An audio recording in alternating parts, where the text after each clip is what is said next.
read through this, guys. Read through this statement. All right, look through it again, but this time, count the number of letter F's that you see. All right.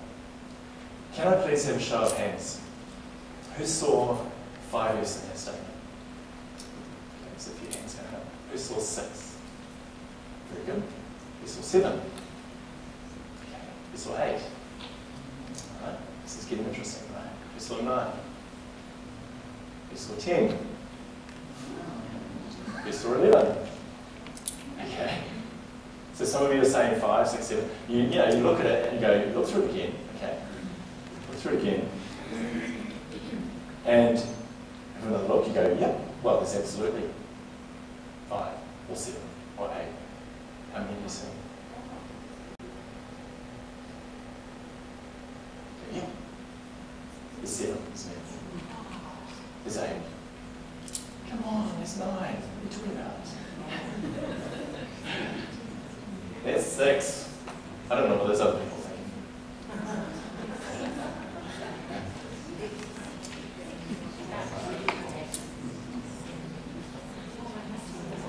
Okay.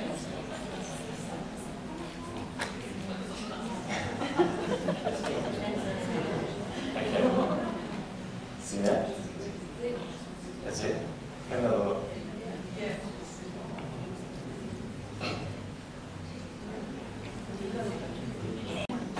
So there's 11.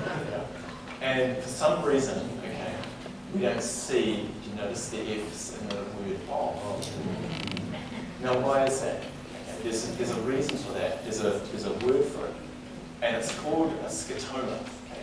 So we all have scotomas. Scotoma is a sensory blocking out of information.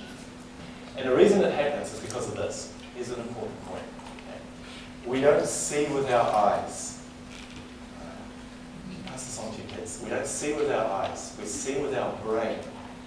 Everything that brain allows us to see is interpreted or filtered through our conditioning, the attitudes, beliefs, the way we've learned stuff.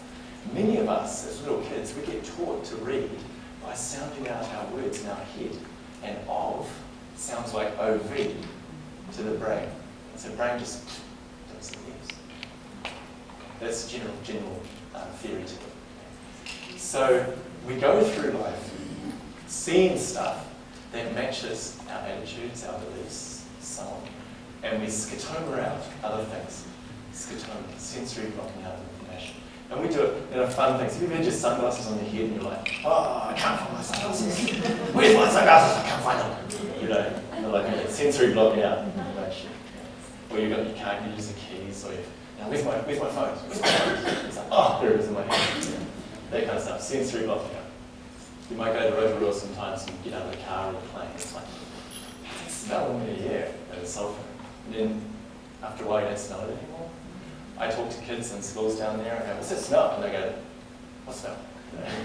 It's sensory blocking out of information. So we have it. It's a natural part of the way that our mind works and our brain. Our mind filters information. So here's the point. Right? We go through stuff, we go through life, seeing stuff that matches our attitudes and beliefs. Now, if we've got anything limiting in there, okay, I can't draw, right? Something you see, then we won't be able to see, literally, our potential. Okay? We won't be able to see our, the possibility that we can actually learn to draw, learn to do better. Okay? And we'll actually avoid drawing now, so it influences our behaviour, because we don't, I can't draw. Right? So, working with young people, you can see how this has an impact on them, and if they know about it, it's quite useful. Because what happens is, if our behaviour is self-regulated by our attitudes and our beliefs, we won't be able to improve our performance, okay, until we change the attitudes and the beliefs. We go through life, living our life at a belief level, not necessarily a potential level. And I've known it from my own experience, but also talking to young people, but I can remember being in high school. This idea, look at that, if you perform better than you know yourself to be, your subconscious, its job is to keep you being you. Okay? So try to correct for the mistake of doing well. An example, I can remember being 15 years old in high school. I had a belief that I wasn't very good at French. I'm dumb at French. And I remember one time my French teacher, she came to show me an assignment that I had done. And she's in my face, so the assignment has an A on it. Now, I'm looking at her and she's trying to get the message across. You could be really good at French if you tried.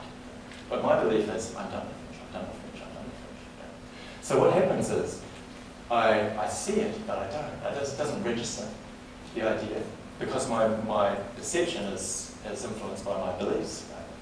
Right? And I just discount it. I go, I don't know what happened. I just got lucky. It was a fluke. Right? This is how we think when we perform better than we know ourselves to be. We push it away. I could not accept the fact that I could be that good, because all of my behaviour and my perception is influenced at a belief level. And so if we want to make a change, we have to be able to put an idea of ourselves being better than we currently are, even before we're there yet. And that's where you can help, by raising students' aspirations, by putting an idea as a mentor of themselves being there, seeing themselves at just one step ahead of current reality right now. They can't see it. They can't see it yet, but maybe you can see the potential, finding a way to put an idea into their mind